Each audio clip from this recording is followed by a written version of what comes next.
All right, everybody, welcome to our first meeting of the 2025-2026 academic year for KMTA. I am still your president. Good to see everybody. Honestly, I remember joking like years ago with my buddy, who many of y'all know, Asher Armstrong, something about, I'm gonna, because I was really into like Julius Caesar at the time. It's like, you know what, I'm gonna become dictator. Okay. Well, we don't need two of them. We don't need another one. But anyway, all jokes aside, we really don't have any business issues to talk about today. We are going to have some refreshments after the meeting out in the hall on the tables there. But what we're going to do today is kind of like an unusual thing, but I think a great way to start off the year. We're going to have this panel discussion. We've got these 5 incredible presenters who are going to talk about what they do to prepare their students for performance auditions and other performance events. So, y'all know I could keep rambling, but I'm going to shut up and turn the floor over, and we'll start with Faye Adams. Thanks. I'm going to talk about federation. I think most of you all, well, Cynthia should be up here talking about federation. But Cynthia was the co-chair for a long time. Did you know that National Federation of Music Clubs started in 1898? And it's the largest nonprofit association in the country. So I think that's wonderful that we're all part of it. And I was a part of it in 1957. That was the first year that I did federation. And I just thought it was so much fun because you learned these pieces and you got to get a new dress. And you got real dressed up. And then afterwards, if it wasn't snowing, which I remember it snowed a lot of times, you got to go to the grocery store and get a treat. So clothes and food, those were still important to me at 7 years old. Anyway. They're still your primary motivator. Yeah, they are. So federation was a big deal in Johnson City, and it was at ETSU, so you went to the university and you played at the university. So I just thought it was just wonderful. And it was a big center for federation. So we're happy now. We had 1,425 participants last year. So it's a very popular thing for us to do in Knoxville. Why do we do it? It gives us a goal. It gives me a goal. It gives my students a goal. And I think our students need a goal, and actually I think I need a goal. So that's one of the reasons. I think it's a little less pressure than some of our other things than KMTA, even though in some years our judges have made it seem like it's more pressure. But anyway, it seems to be a little less pressure than our other auditions, and it's not a competition. You're competing with yourself to do the best you can. And what motivates most, even though I don't do this with my students, are those gold cups that they get.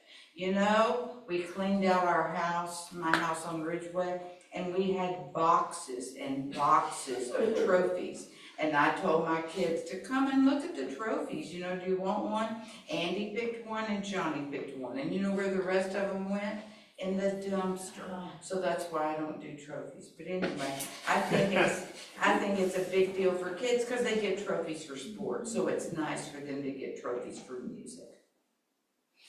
And they also get valuable feedback. We really like it when the judges give us some good feedback.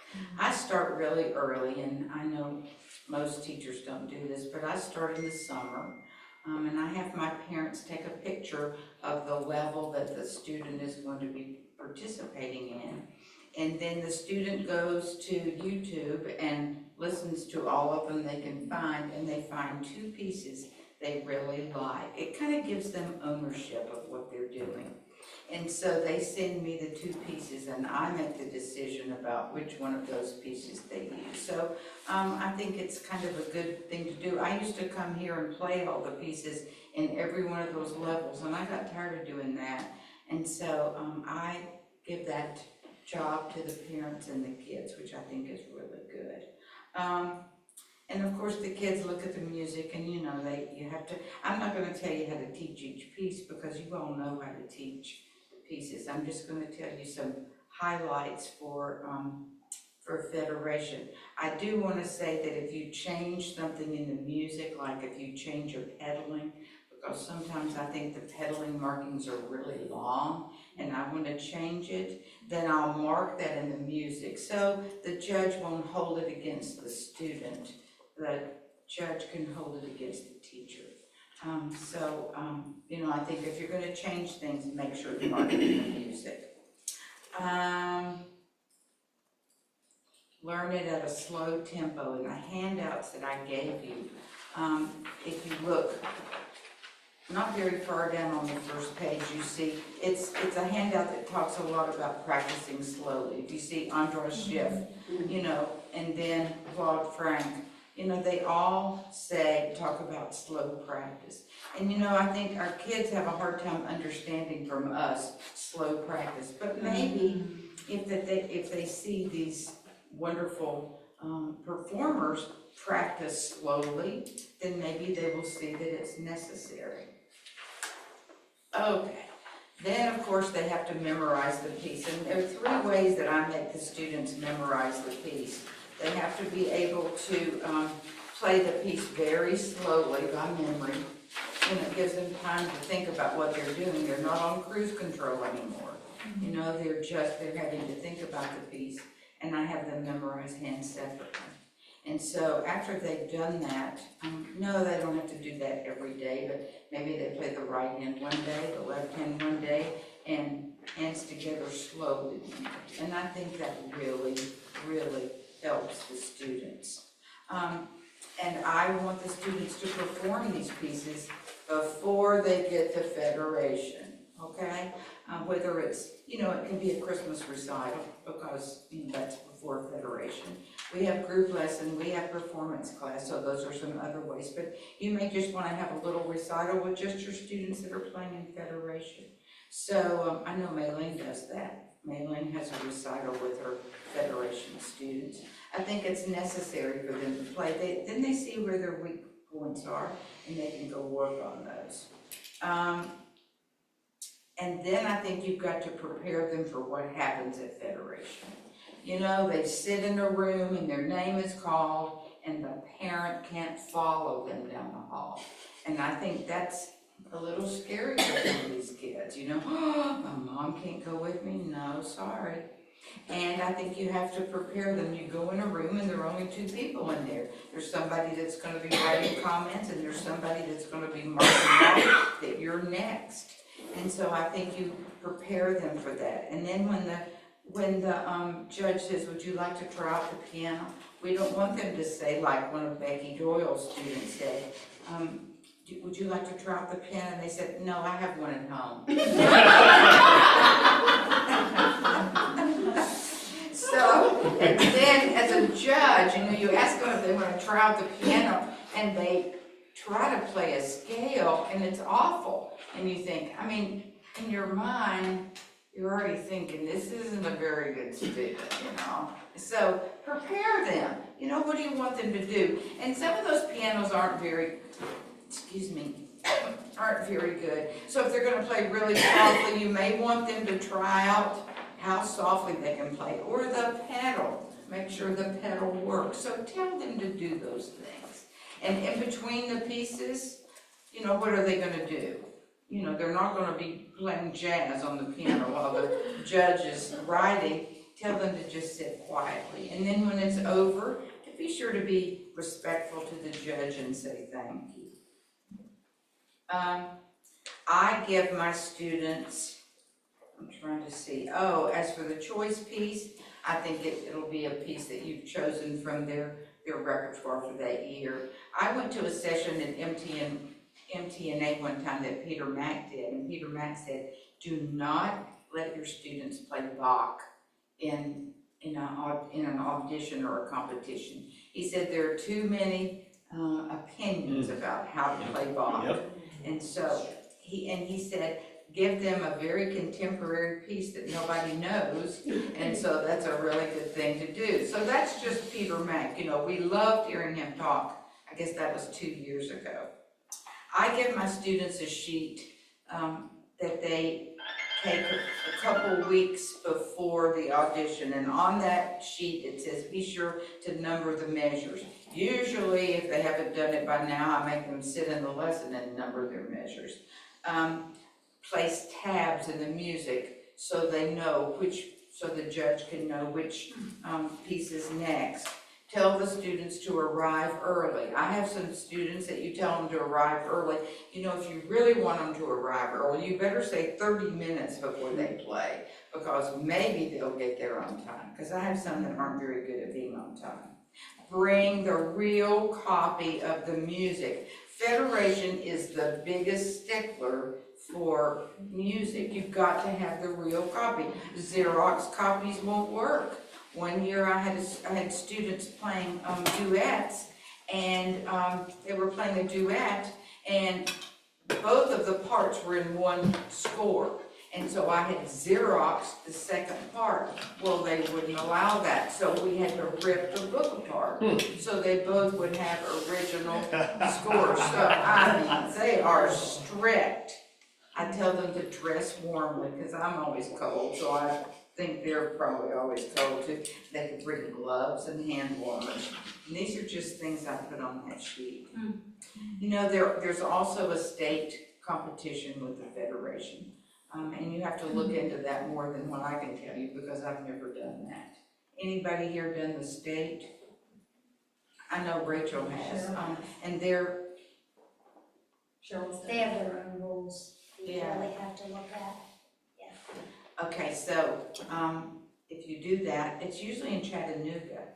And they have also art competitions. One of Rachel's students won a scholarship because they drew this music picture, and it was on the front of the keynote. That's where What they do get you call those. it? Yeah, Yeah, so there are scholarships in art, poetry, and essays. So, you know, let's do all we can to get. I'll tell you one more funny story from Steve Radford. Steve Radford had a student that played, do you know this story? And bless her soul, I can see her blonde hair, she's passed away, and she wrote a real scripty. Who am I talking about? Well, anyway, she had written watch dash retard. And this dad came up and he said, that judge said, watch retard. And so he called my kid a retard. So I thought that was pretty funny. And then one more thing for Becky Doyle. This is kind of off color, but Becky Doyle said, are you ready to play? And he said, not really. And he expelled a little gas. And then he said, now I'm ready. I was in the room, I was the monitor when that happened. And you never forget something like that. Those are all my And it ideas, was a so small tell room. them that you should go to the bathroom before they get there. All right, well, I'll pass it on to my dear Elizabeth here. I'm going to talk about the greatest challenge that I have found in preparing students for performances and auditions, and that is just to keep them interested and engaged in the pieces, because it takes a really long time to polish them, get the performance ready, and I'm sure we all have noticed that attention span seems to be getting shorter and shorter. So I try to make the practice process as fun as possible. And I just brought some of the things that I use in my studio.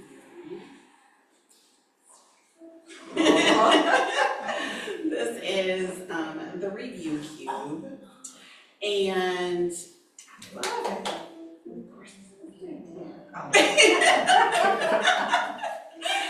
I made this little thing, it's just a foam block, and I have them roll it, and they could get looking up at the ceiling. Obviously, this is not going to work for voice show envelopes, so think like intermediate and below. they can play with their eyes closed. Hands apart, this can be two different things, either hands alone, or you can like spread their hands out further. It just helps them to hear the pieces differently and strengthens memory and makes it fun. So there's a couple other things. Oh, tongue sticking out, this is super silly, they think it's hilarious. So that's another fun one. Practice spots. I'm sure we all bracket the spots in the music that are difficult, whether it's a passage with lots of tough fingering in it or an ornament. So depending on your philosophy, it could be 3 times, 10 times, 20 times, you know, something like that, but a lot of repetition is the point. And so at home, I tell students, you know, make it enjoyable by rewarding yourself, if it's okay with your parents, with an M&M every time you play, or a chocolate chip, or a raisin, or Sounds a good. soybean, whatever the parents are okay. Edamame. Not as interesting as sugar, for sure. I also, when the students have been playing the piece for a long time, it gets crowded with pencil markings, maybe colored pencils, highlighters, whatever. And so I'm pretty sure that after a few months of that, they stop seeing things. And so I got these little bluey stickers. For example, my daughter is working on a piece that has dynamic contrast, and she just wasn't remembering. I was having to tell her every single time, hey, it's out there, whatever. And so I said, hey, take your bluey stickers, and every time there's a change in dynamics, mark it. And so it just catches their attention better than pencil. And I also, for the same purpose, I have highlighter tape. I'm not sure if you've seen this or not, but it will peel off and not ruin the paper. So students really like that too, because I give it to them. I'm like, look, here's your tape, mark it, mark your score, mark the note that you missed, whatever. And I think they have it for sale upstairs. Oh, they do, that's good to know. That's good to know, because the website I bought it from went out of business. So, And Walmart actually has really thin highlighter tape. so more Really narrow. thin, like really thin, That's good to because know. it's for like textbooks. Thank you. And I also have students, after they've been playing a piece for a while, create a story.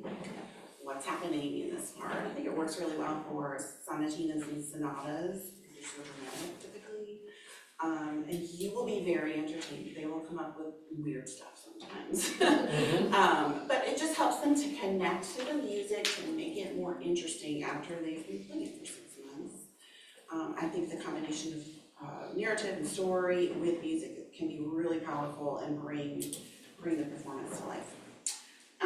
My daughter told me I needed to come show you the turtle. She said, this is fun. I'm like, okay, I'll go with it. So I used the turtle or any other little small stuffed animal for hand position, typically this is for beginners. But you know, we all see a lot of this, and so turtle comes over here, and then they can't touch the turtle while they're playing. One student, she's young, but she sees the turtle coming and whoop, suddenly she looks like a pro. It's really kind of remarkable. This can also be kind of an emotional support.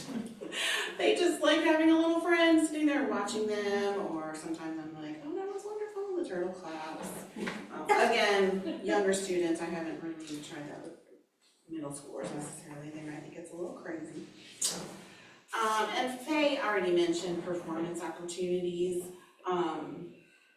Some ideas would be if you do group classes or performance classes with your studio, just gather your students and let them play for each other. Grandparents also make good audiences, whether it's in person or hey, FaceTime your grandma when you're practicing and play it for her. Even setting up a mini recital or a mini audition in their home. So, okay, mom and dad and sisters, brothers are going to be the judges. So have them sit there and write just to simulate the experience so that they can kind of, I don't know, maybe feel a little bit nervous, even though it's with people that are familiar to them. I always tell my students to try to play at school and sometimes I hear, well, my music room doesn't have a piano in it or keyboard. But once in a while, students will say, oh, I got to play a music class today. So I think that's really important to play in front of peers. I think that can be more nerve-wracking sometimes than playing in a piano recital. And you can also take videos and send them out. I don't know, students may be so used to seeing cameras in front of them that they're not nervous being recorded, but it could be a good way to give them performance experience. One of my students last year, she was in 6th grade, they went on a field trip to the Titanic Museum, and there was a piano there, and she saw all these students were banging on the piano, and she said, so, and she played for Elise in the middle of a crowded museum. Lots of kids around her, it was very loud, but her mom sent me a video, it was really sweet. But I was just proud of her for having the courage to get out there and do that. But I think students need to be told, like, those ideas need to be planted in their head. Hey, you see a piano, go sit, play. Otherwise, definitely not. I encourage them. That's all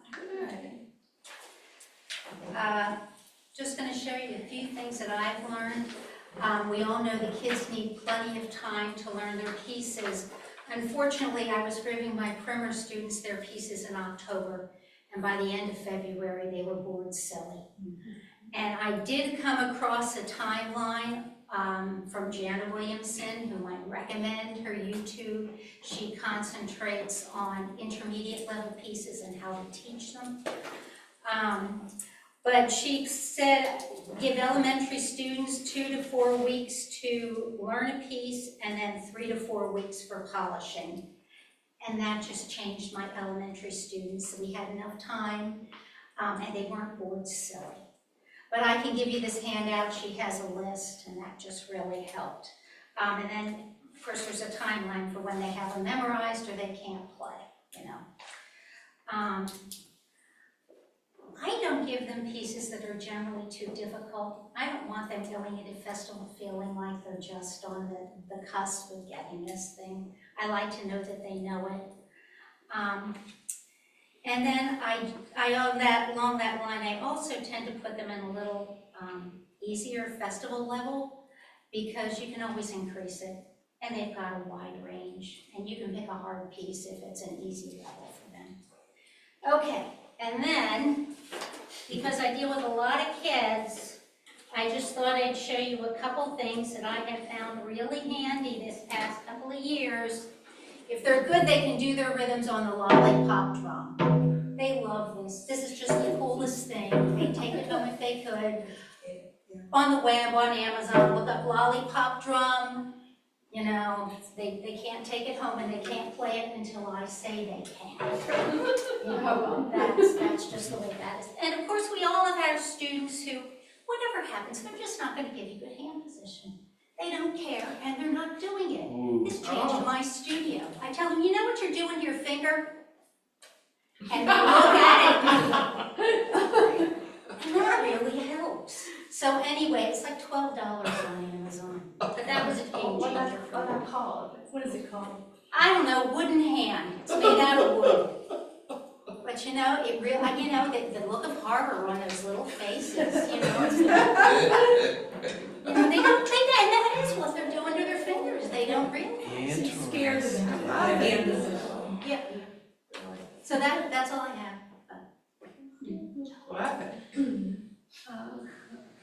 So thank you so much for sharing.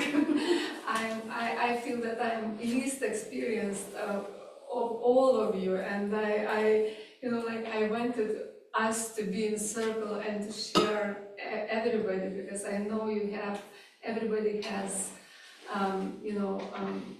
years of experience doing auditions and concerts. So I always will be grateful to Cynthia, who before I joined organization and especially auditions, I didn't know where to start and what the level was and how's everything going. So I called Cynthia, and she encouraged me so much to do it.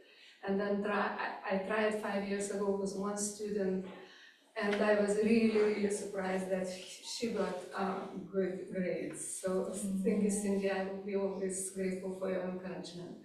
So not only for students sometimes, but for teachers, also especially new who doing it first time or not that many years, sometimes need encouragement and to kind of tap somebody's like shoulders. So what I found challenging was first of all how to spread, and many of problems that you mentioned before I went through, and but how to spread this work load for students. Sometimes you see that you gave it too easy piece and they get bored. Sometimes, oh, we need 2 more weeks, for example, for that piece, and it just didn't go that well as it's supposed to go. So, for me, that was kind of challenge, and for students too. At the same time, it's a challenge for students. So I tried to kind of set a mindset for student that if he decides to go to auditions, that he has to really work harder this semester and just be ready to practice more. And we start with when theory was there, so I taught a lot of theory through scales, and scales was the kind of like I was kind of encouraged them and pushed them to play and to practice more. It doesn't matter what piece they're playing. As a repertoire, please thank you for idea to listen on YouTube, because I was trying also to give them choices what they want to play and what they like. But auditions, I think it's a little bit different than concerts, because for auditions you have to at least show something that you're better than regular students, as I think. For concert, for studio concert, of course they can choose more what they like, and I let them play one that they like and one that I like. So we kind of make a deal. You will not play pieces that you like all the time, but one for you, one for me. So that's my. Another thing that wasn't mentioned here, so I'm trying to find something that wasn't mentioned, to dress up nicely. Because when I was in school, my professor always said, it's just like, you don't go on stage with dirty shoes. And, and that meant everything. You have to iron your clothes, you have to look nice, because that's the first impression that you get. If students, when I monitored, like students come like they played in soccer field, and it gives you, what? At least for me, I don't know. I know it's free country and everybody can dress whatever they want, but still it's audition, yeah. And it's a concert, And I had some lessons by myself when I thought it's obvious, yes, for parents and for students to look nice on stage, but I got some lessons too that I have to mention that to parents and students. So I usually do that, and I think they feel good too when they come and see this. So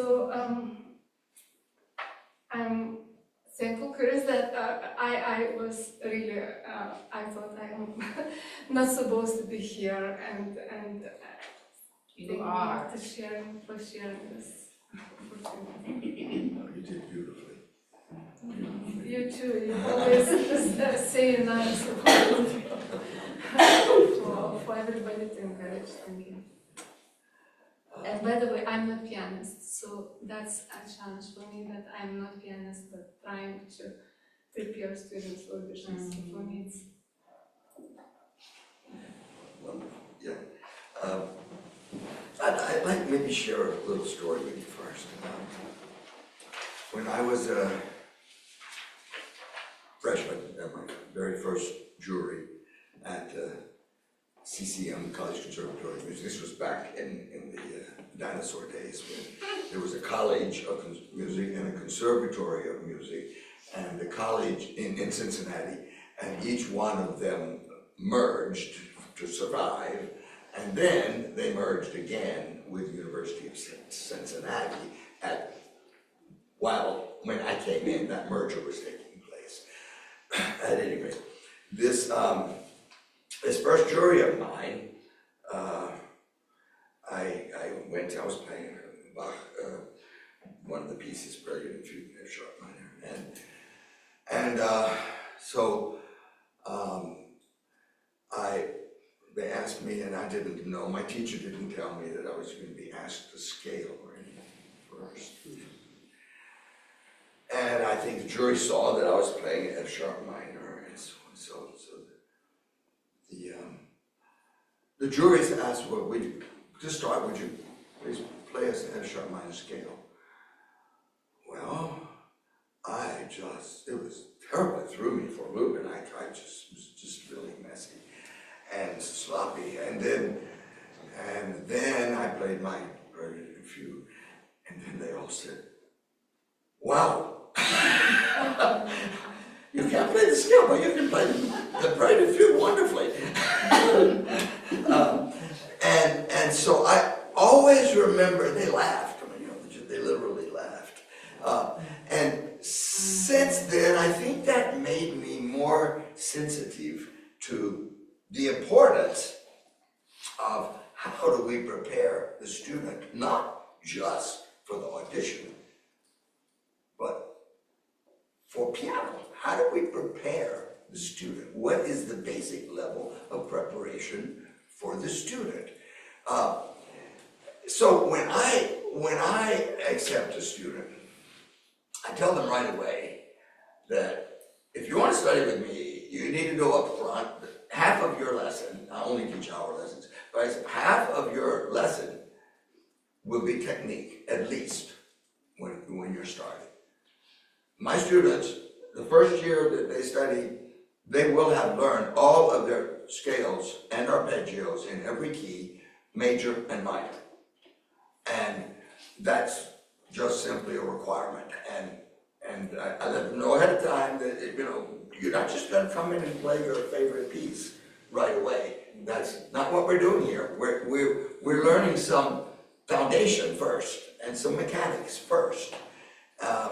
Because we can't play, just like you can't do advanced algebraic equations if you don't know your multiplication table and division and know your basic foundational mathematical fundamentals.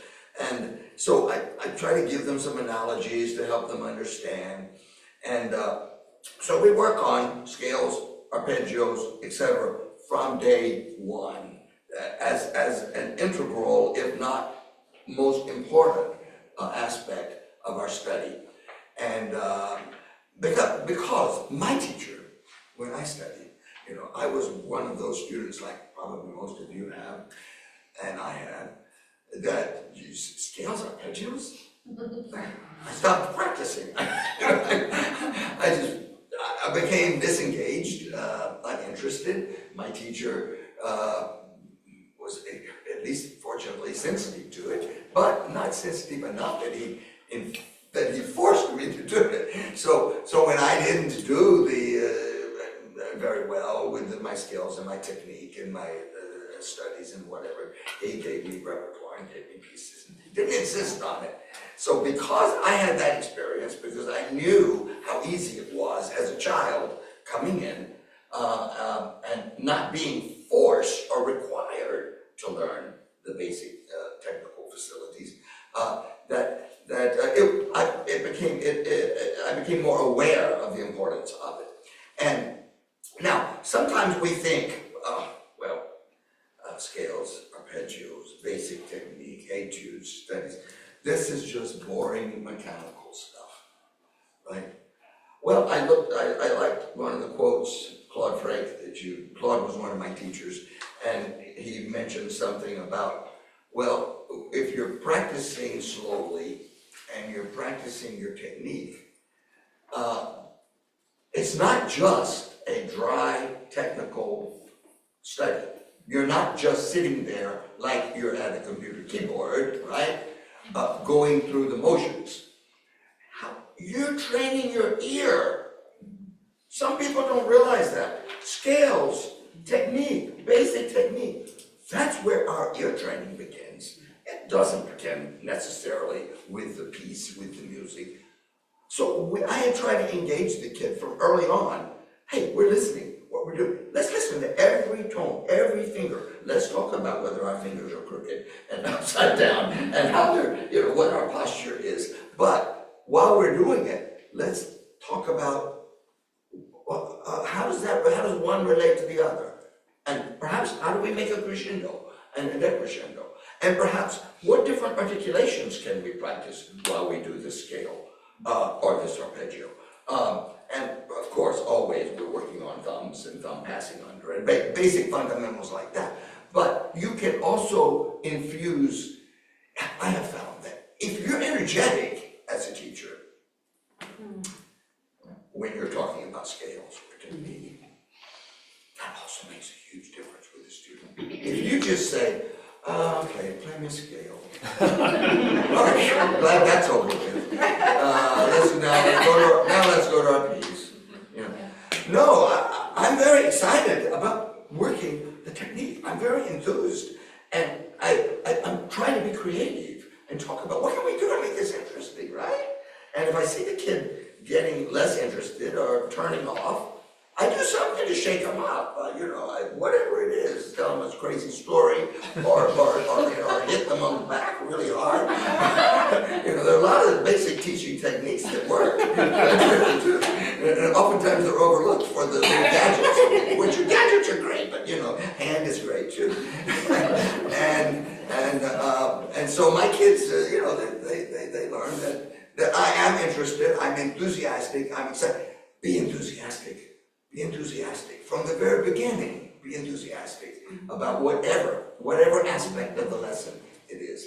And I'm also sitting right there at the end of the keyboard. I never will forget. I was fortunate once to do a master class with Gina Bakar, the great Greek pianist, and she sat at the end of the keyboard the whole time. This while I played, but right there. She didn't sit back. She was like here. She was a big, massive woman, quite dramatic. But she watched me, and it not only did it make me terribly nervous, but it also made me terribly attentive, right? And very focused and attuned. Well, I do that with my students. When they're playing the scale, I'm sitting right there like this. I'm not sitting in the corner of the room or disengaging myself in any way. I'm very engaged with every finger you put down and how you're doing it, right? So, I've spent too much time on this already, but preparation for auditions begins the first day my student comes in the door. The first time they have their first lesson, because preparation to perform a piece is far more than selecting the piece from a book and giving it to the student. Too often I've had students come in and audition for me, whether they're little kids or whether they were college kids, and I'd ask them to play a scale, and they just kind of feebly go through the scale. More often than not, most oftentimes that's always the case. I've rarely had a student come in and audition for me, and I say, play me a scale, and they do it in a systemized way. It's always, for me, for my students, one tempo, we start. Then we do the double, 2 octaves, triple, 3 octaves, quadruple, 4 octaves. What is that teaching them already? We're already working on rhythm, rhythmic skill, which I personally think is the most important skill that a musician has to have, sense of rhythm. And we're doing that, incorporating that with the technical aspect. Metronome practice. Some teachers say, oh, it's so mechanical, I don't want my students to play mechanically. No, they have to play mechanically first. You have to have a discipline that's exterior to your internal impetus that you already have.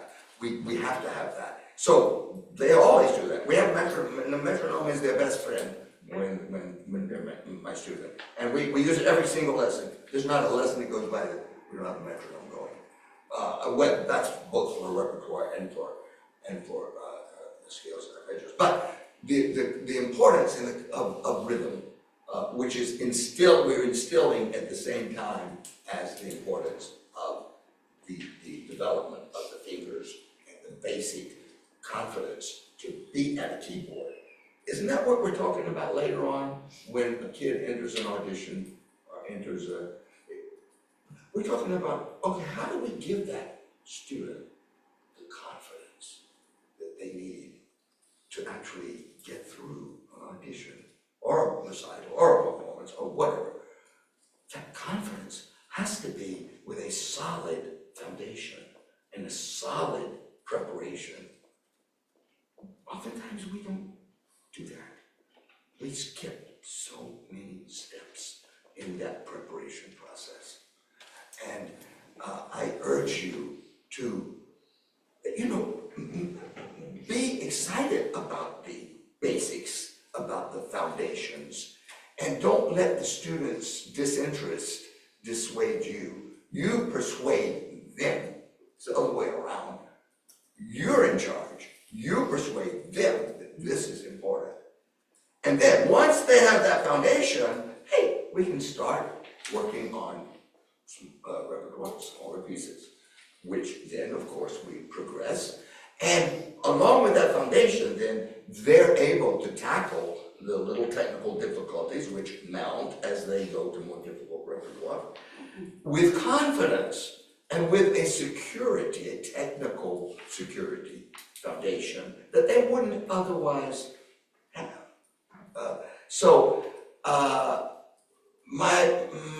And I'll shut up so you can ask questions, but my main point is that preparation begins the first day that kid comes into your studio. That's when you're beginning to prepare for whatever audition they're going to do later that year, or the next year, or the next year.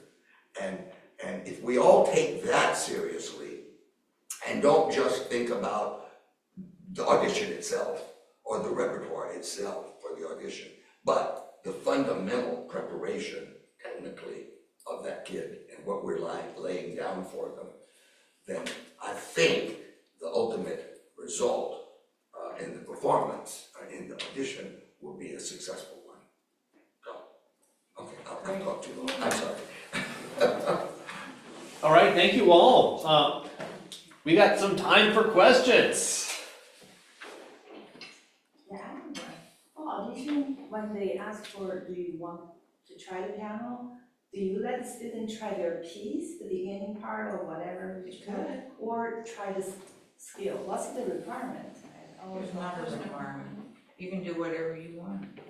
I will say, especially with NFMC, so many times, do you want to try the piano out? The student wants to play the whole piece. So I feel like it's important to let them know explicitly, if you're asked to try the piano out, A little bit. just the first line to get a feel for the keys. Because I can't count on how many times I've heard that happen. I had a student who, I told them when they go in, test out the piano with the scale. And so they did. And I remember at lunch, when all the teachers and the judges got together, one of the judges said, I don't know who it was that had their student do a scale, but she said, I heard a scale so many times. And I thought, what's wrong with that? She was really upset. Maybe it took a little longer than just, a 5-finger pattern. And so I did adjust after that. I would tell them, just do a couple of measures from your piece or a 5-finger pattern, just to test out the piano. So I didn't have him do scales anymore, but I thought that was interesting because it doesn't take that long to do a 1-octave scale. So Yeah.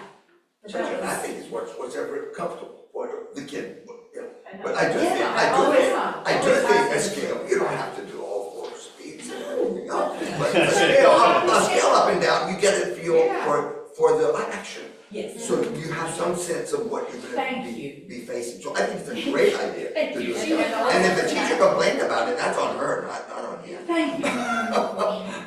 Yeah, but maybe the student would rather start at the beginning of their piece or something, you know, just to see, just a Yeah. little bit. How does it Yeah, well, sound? that's what I do now. That's good. I just say, do it either a 5-finger pattern or 2 pictures from your piece. So I generally tell my students to do their scale, and if they have to do an arpeggio, just again to get the feel and try the pedal, especially if they're playing pedal. But I will specifically tell them not to do their piece, and the reason is I had one teacher who always told me not to do my piece first. She said, because if you make a mistake in that warm-up, then you are already in a bad Very mindset true. for your performance. Yeah. She's like, so don't play your actual piece. Play something else so you get the feel of the piano, because that's what you're really doing, is just trying to feel how this is gonna work. And then the judge doesn't have a preset like, oh, I just heard them mess that up, they're gonna mess it up again in a second mindset, and you're not freaking yourself out. So that's why I usually tell my students play something like their scale or their arpeggio, or even a different piece we're not auditioning with, just to get the feel. So you're getting a clear balloon, that's the soft, the soft pedal. I have a question regarding, I think they mentioned that not to play Bach, so in terms of Oh, I'm just telling you what Peter Mack said. Oh, okay, so in terms of Baroque period, what are some of good composer? Oh, Bach is a wonderful composer. Oh. Peter Mack, let me tell you. Yes. Peter Mack has the winners for MTNA for high school just about every year. Yep. And so I loved listening to it all. He's so funny, you know. Yep. Don't play Bach, because all the judges have their own preconceived ideas. Well, you know, we got our own preconceived ideas for Elise too. Goodness gracious, don't give that to them to play. So, you know. I really question that. I mean, I disagree totally, but just one quick story. I was in the Leeds International Piano Competition when I was younger, and at the Leeds competition, the competitors are able to talk with the jury after the performance. And so I was able to, after I played, speak to a few of the jury members. One of them was Gerald Moore, who was a very well-known collaborative pianist, accompanist, at that time, a British, and probably one of the leading, if not the leading, collaborative pianist. So, you know, you go and he looked up his pad to see what he said. Well, he said, I really didn't like your Chopin. Said it was too excessive. It was just, you know, you took too many liberties. Your interpretation, I just didn't like at all. You know, so I scored you down because of that.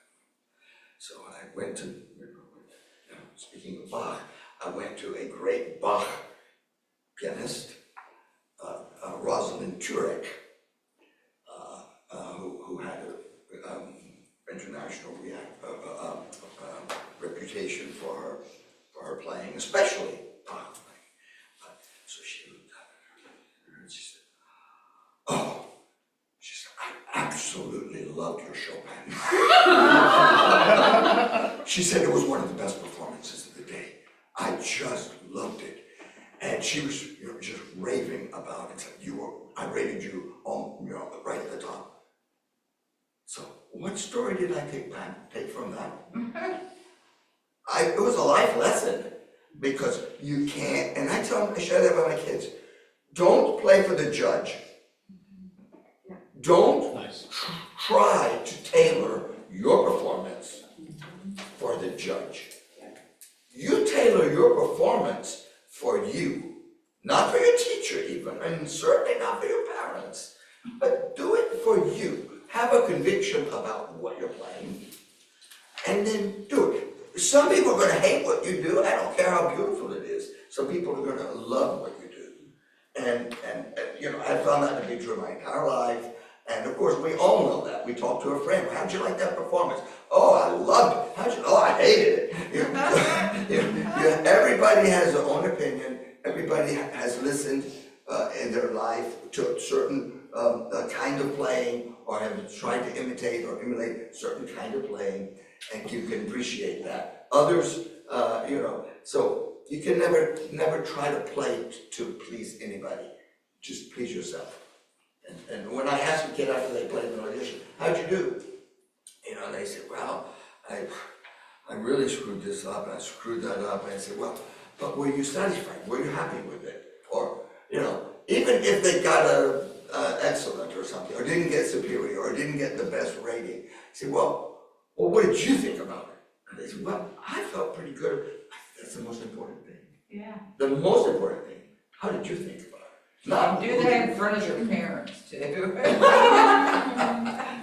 Yeah, so that just, let's play for ourselves. And The parents are so judgmental, you know, they want the student to make superior, and if they don't make superior, they just feel like, oh, well, this teacher. you're a failure. Yeah, the student's a failure and the teacher's a failure. So what teacher here had a superior? Well, let's go find that teacher.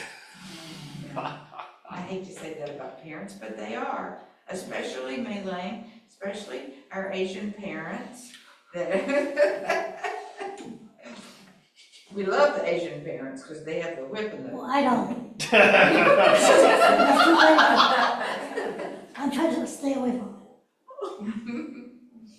Because the American parents more appreciate it. Because they know the limit of their own kid. Yeah. You know, because you think the kid's 100%, probably you're 80%. Some kids just never get to 100%. So you have to realize the kid has too many activities. You know, to them they enjoy it and only enjoy. I have one kid. My family has 5 kids. Very interesting family. The dad retired already, so his business. So they just have usual lifestyle and everything. So one of the kids, she loved piano lesson, but she never practiced.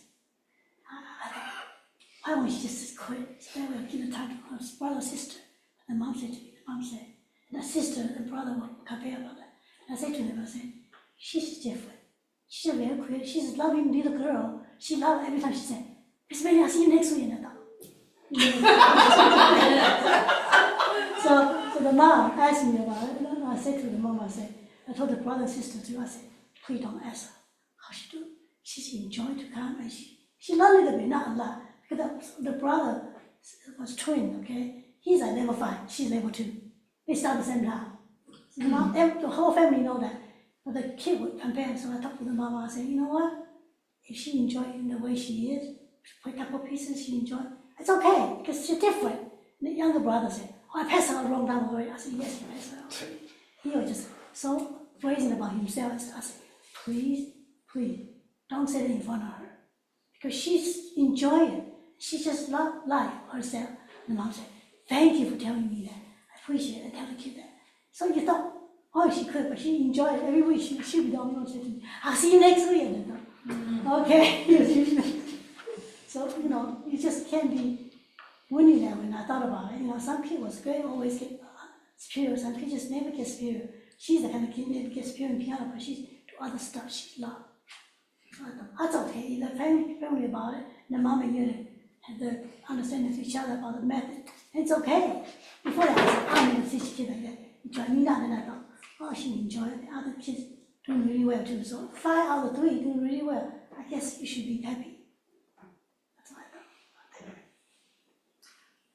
Who was it that said something about make sure they're dressed well? Who was that? That was you, Rosie. That is such good advice. When I first started teaching, I assumed that all the students would come prepared. But I'll never forget, I had one student who did the Parade of Juniors, which is a recital for those who got superior.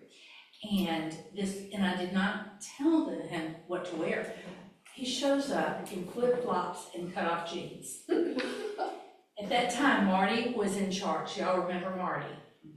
And she was in charge, and both of us were horrified. But I remember she took me to the woodshed, Hmm. And she let me have it. I've never forgotten that. And, but you know what it did? It made me ensure that they knew they could not come to a recital or even festival wearing flip-flops and cut-off jeans. Who would have thunk? I mean, you know, so they will always surprise you. And you have to cover all your bases. Well, I tell you, I've just been surprised at what a lot of people wear. I've been in a lot of doctor's offices, and I look at the people that are in there, and they look like they just rolled out of bed.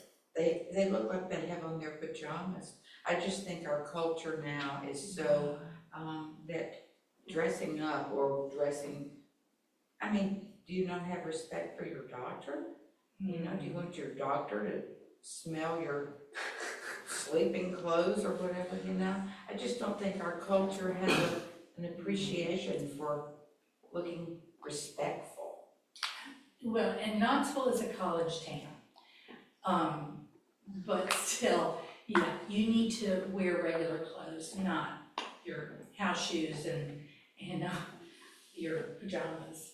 I remember when my husband and I first moved here, in 1978 from Memphis. And Memphis is a more dressy place, I think. And we decided to go to the movies. And we got all dressed up. I was wearing a skirt and hose. Those were the days when you wear hose with a skirt. And Brett got all dressed up. And we went to the movie theater, and everybody was wearing shorts and flip-flops. And we thought, what is going on here? And then we realized it is a more laid-back environment here in Knoxville. But it's not that laid-back, or it shouldn't be. You know what my dad said? Well, my dad was so funny. He came to visit. When we first got married, he came to visit. 1991. He said, "Is America a slob?" I said, "No, Dad." He said, "Because my dad is an engineer. So even if he go to the office, he didn't go out. He only go to the field. That's his job. Civil engineer." He said, "I dress every day, nice to go to work, suit and stuff." I said, "Oh no, there's a more." John was so funny. John said, "Which being casual?" I said, "John, casual is so nice, but a lot of times I don't think people look casual. They look slob." And I just think, I hate to say we look at people appearance, but don't you think when you dress out yourself, when you feel happy, at least I feel happy myself first. I don't care what other people say. I mean, but I want people to feel good about it too. So that's why my dad always told me since I was a little kid. She said, "You dress out nice. You're not trying to be snob or anything. You dress out nice because you feel good about yourself. Then when you go out social, you feel good about yourself and you feel good about other people too." Sorry, I wear my sunglasses because my eyes are, it's more comfortable. That's why I'm wearing my sunglasses. Anyway, so. You look like a movie star. But anyway, so that's why I always thought, you dress nice. And a couple of my Chinese friends were really funny. Every time we go out to eat, they always say, "Maybe how come they're nicer to you?" I said, "I don't know. I'm just the same." I said, "Well, because, if you feel comfortable and happy when you go out, get people to feel that way too, I think." Anyway. I agree, Faye, but I think, when you're in a world where you go to university and your university professor comes in flip-flops and jeans, with hair that just got up, what message are we sending? I know. Yeah. We didn't do that. I didn't, you didn't, but we know a lot of people who did, and I think it's more and more the case. And for that matter, some doctors. You mentioned the doctor's office, you have respect for the doctor. Well, the doctor should have respect for the patient too. Some doctors look very sloppy and very casual, and there was a day when everybody wore a oh my goodness. Yeah. So, I agree with you. I think you're better. I was taught that. I'm a Southern boy. Yeah. I was taught that. Our mothers dressed. Absolutely, and that you present a picture to the world about what you think of yourself That's true, yeah. by what you wear. I just think it's my own child, a lot of times just dress really casual, I say. It's a So projection. and I go to my aunt and uncle, I always say, "Please dress nice to me. It's for me, not for you." Okay, Ma. Okay, that's on my phone, they will do a But job. that's the way you would I talk. just think that's, you But not in respect respectful. yourself, then you expect other people, respect other people too. There are refreshments. Yes. Yep, they're out in the hall. You're not here in time. All right, anybody have any other questions? So we're gonna meet here every month? We're gonna be here next month, for sure.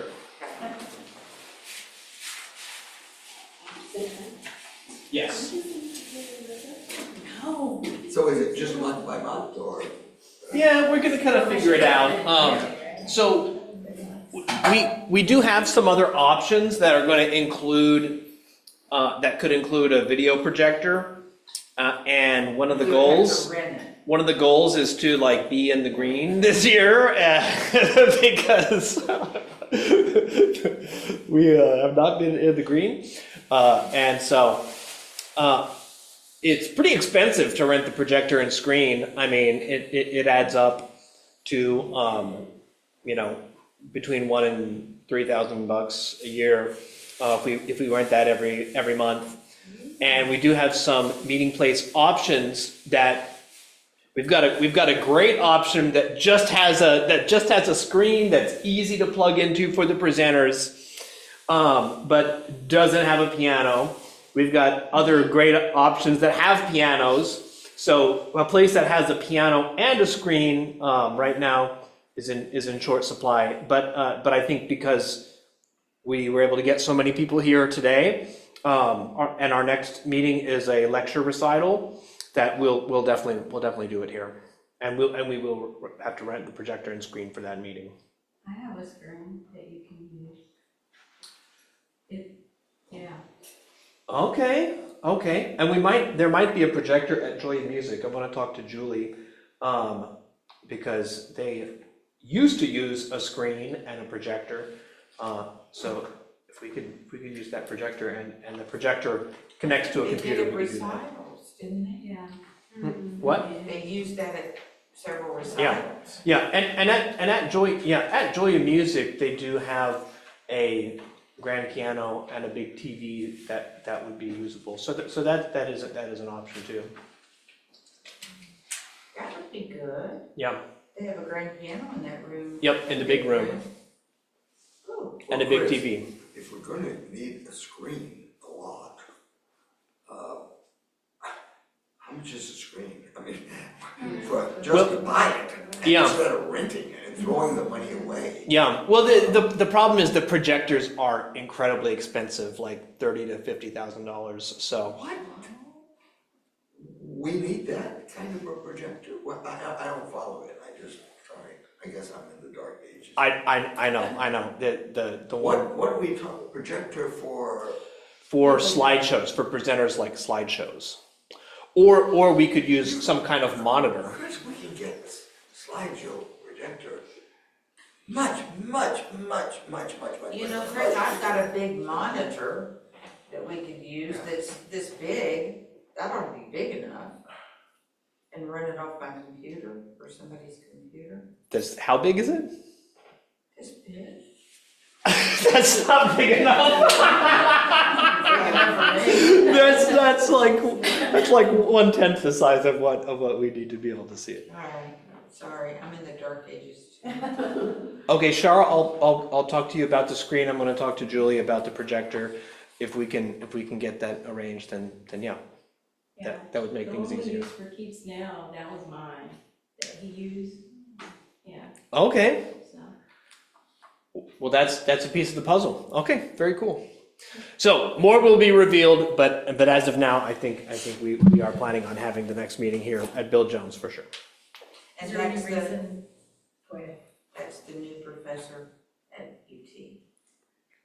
Professor. Dario. Piano professor? Uh-huh. Mm-hmm. He replaced Catherine? Okay. Is there any reason why we're not gonna meet here for the rest of the year, or the rest of the school year? They don't want us here? Well, no, we do have the space reserved, right? We do have the space reserved. But for example, our November meeting is not gonna, I don't think we'll need the piano for Ed Conti's, how to take care of your piano. We have to have the piano. Oh, he will be using the piano as a prop? I would think. Well, he'll be showing us things. Okay, to show. okay. But Bill may not want him to use this piano, but that's, I guess we. Oh, that's- don't tell him. We ask for forgiveness. Is there any charge for this? No. You know what to do. So they're allowing us to use the room free Yep, of charge? yep. That's really kind. Yep. Mhm. Yep, absolutely, yeah. But as are the other options. So our other options are Jusar's Church at the Knoxville First Seventh-day Adventist Church. There's the room downstairs, there's the sanctuary, but we can't use the video equipment at the sanctuary. And then same thing with Joy of Music and their recital room that has a piano and a screen, a monitor screen. So, but anyway, we'll work on it. We'll make it work, and we will do it for the least amount of money possible. And I think another huge thing that we're going to do to save money this year is to get an Airbnb for our KMTA judges. The last couple of years, the judges' hotel rooms have been like over $2,000. It's been exorbitant, Or sometimes it's some just of a us bad give time. you names of people who we're happy to host. And in yes, our home. yes.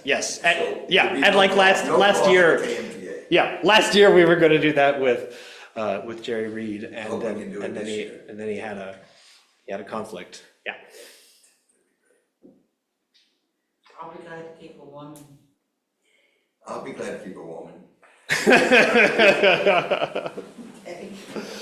All right. Anything else for the good of the group? No, thank All right. Great first meeting, everybody. Yay! Absolutely.